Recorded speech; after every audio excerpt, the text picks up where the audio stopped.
จะมีตูบละลายบอลตูบสำหรับกินอาหารเนาะวันนี้นั่งผมมีแสบสาวมาถ่ายรูปหลายครับบางคนก็ตั้งใจมาถ่ายรูปโดยเฉพาะบางคนก็มากินอาหารแล้วก็มาเบิ่งวิวเลย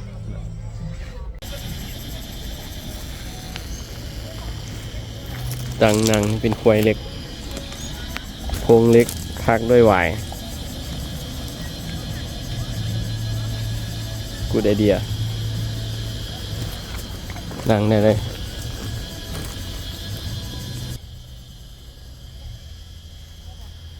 เห็ดซีอยู่ห่ออยู่ส่วนนี่ก็คักนะเป็นโค้งเล็กเห็ดเป็นหูตัวซัดละลายแบบหลายชนิดแล้วก็เอาหวายมาทักเนาะนั่งสบายสุดยอดกูดไอเดีย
นี่เป็นบนนางถ่ายรูปเสือกนะนี่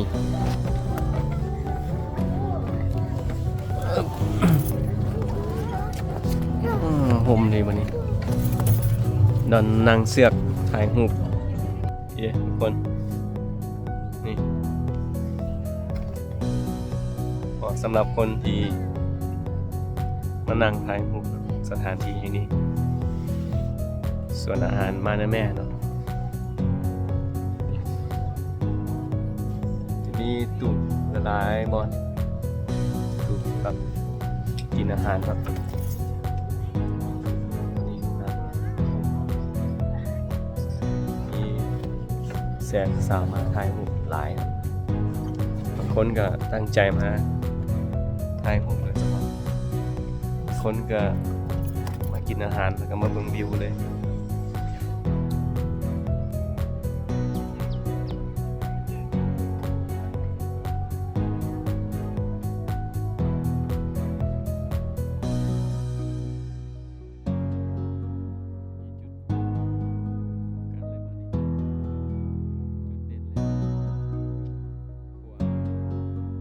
กลัวไม่จะเห็นไม่แตะและสินางมาสิสองข้างมันเป็นทางขั้นใดสวรรค์นี่รับถ่ายรูปขึ้นมาถ่ายรูปอยู่ตรงนี้ขั้นใดพวกนี้ขั้นใดตัวนี้นี่ผู้ใดมาส่วนอาหารมานะแม่แห่งนี้นี่บ่พลาดที่จะขึ้นมาถ่ายรูปเนาะวันนี้มันก็จะเป็นวิวสำหรับถ่ายรูปสูงๆนี่โอ้ขึ้นมานี่แหละ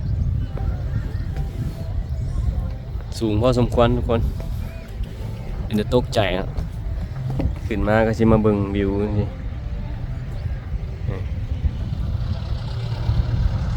ประมาณคิดประมาณ20 ปลายเมตรได้เนื้อที่กระบอกกว้างปานใดนะเนาะบ่กว้างหลายแต่ว่ามันเป็นก็ต้องเฮ็ดแบบบอลเป็นบอลถ่ายรูปแน่ เนาะเป็นสวนดอกไม้เป็นย่อมเป็นย่อมแล้วก็เน้นนักแล้วมันกินข้าวเนาะเป็นสวนอาหารที่เน้นแบบธรรมชาติอยู่ตรงในทุ่งนาสิได้ฟังเสียงนกห้องจิบจิบจิบจิบเนาะส่วนอ้อมห้อมเนี่ยมันก็จะเป็นทุ่งไร่ทุ่งนายามนาก็ต้องกระเฮ็ดนาเนี่ยเฮ็ดปลูกข้าวสำหรับตอนนี้ก็จะเก็บเกี่ยวข้าวมาแล้วทุกคนขึ้นมาอยู่เทิงที่เรา เสียวอยู่เด้นี่ขั้นใดลอยฟ้าหรือขั้นใดขึ้นสู่สวรรค์เพิ่นเนาะนี่ขั้นใดก็จะเป็นที่เราจะเห็นหลายๆคนมาถ่ายรูปอยู่บนขั้นใดนี่โอ้ลงก่อนทุกคนยืนก็จะประมาณนี้โอ้มันก็จะเป็นโยมอยู่เด้ลงดีกว่า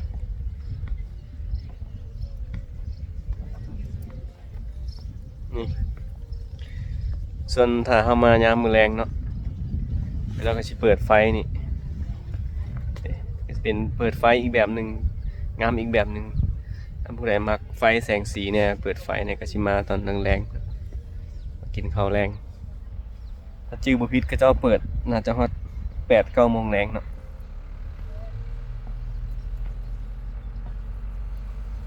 เดี๋ยวพาทุกคนไปเบิ่งสถานที่รอบๆหน่อยหนึ่งแล้วกันกลับละพอดีมาแล้วก็พามาแวเนาะกายมาทางนี้เลยมาแวแล้วก็ถ่ายทุกคนเบิ่ง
นี่ก็เป็นซุ้มถ่ายรูปเนาะ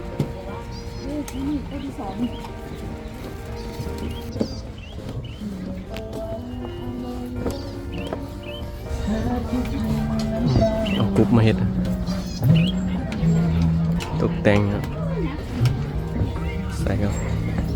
ดอกไฟ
ต้นไม้นี่เวลากลางคืนเนาะก็จะเปิดไฟงามหลายอันนี้กลางเว้นอาจจะบ่ค่อยงามปานใดถ้าเป็นกลางคืนเนาะแบบคล้ายๆแรงเปิดไฟใส่แล้วก็เอาสิเห็นต้นไม้เป็นไฟนะงามท่านผู้ใดอยากมักแบบวิวงามมาต้องคล้ายๆแรงบอกเลยว่าบ่ผิดหวังถ้าอยากมาถ่ายรูปแบบ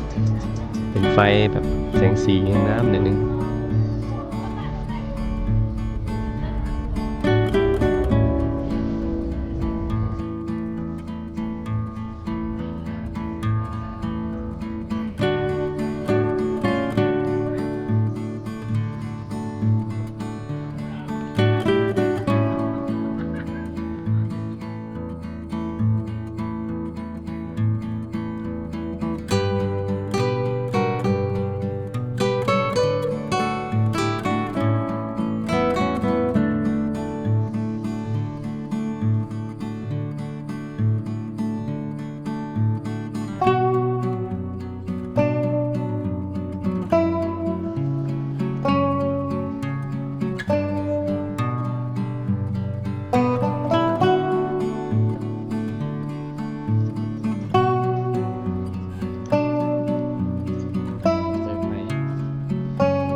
ในไผ่ก็บอกไม้ไผ่ก็จะใส่ดอกไฟข้างในนี่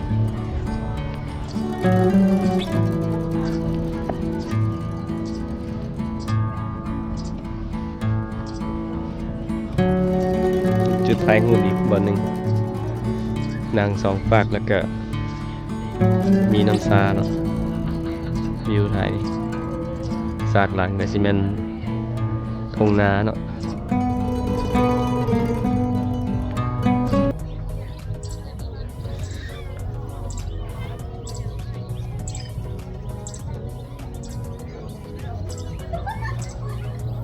โอ้ตูมนี่หลายเนาะบรรจุลูกค้าได้นี่บ่ต่ำกว่า100-200เนาะต่อเทื่อหนึง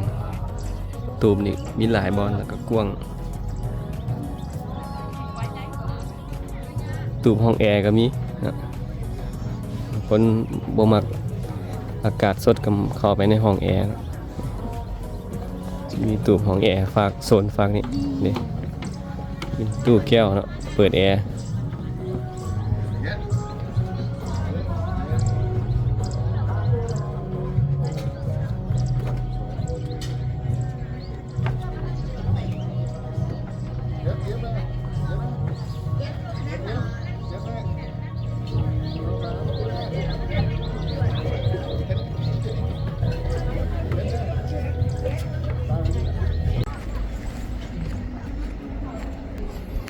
วันนี้ก็จะมีป้ายบอกแล้วตั้งแต่ปากเซวัดปูจำปาสัก630กิโลเมตรเสียงขวางทงไหหินก็จะมี420กิโลเมตรบอกไว้เบิดเลยนี่ทำจอกทำจังวังเวียงอุดมไซทาราชแดนสวรรค์81กิโลนี่เลยนครหลวงมานะแม่0กิโลมันสถานที่อยู่นี่เนาะหลวงพระบางตาดกงซี339กิโล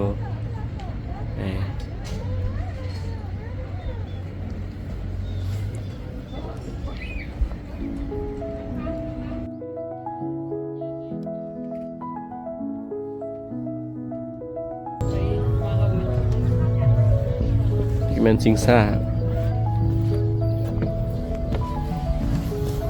เรียบนั่งเนาะโอ้ครับคนหลายคนอยู่นครหลวงเวียงจันทน์นี่คิดว่าได้มาสถานที่แห่งนี้เนาะหลายคนก็มา4-5เทื่อละแต่ว่าสำหรับ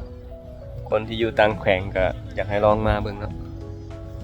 ได้มานครหลวงเวียงจันทน์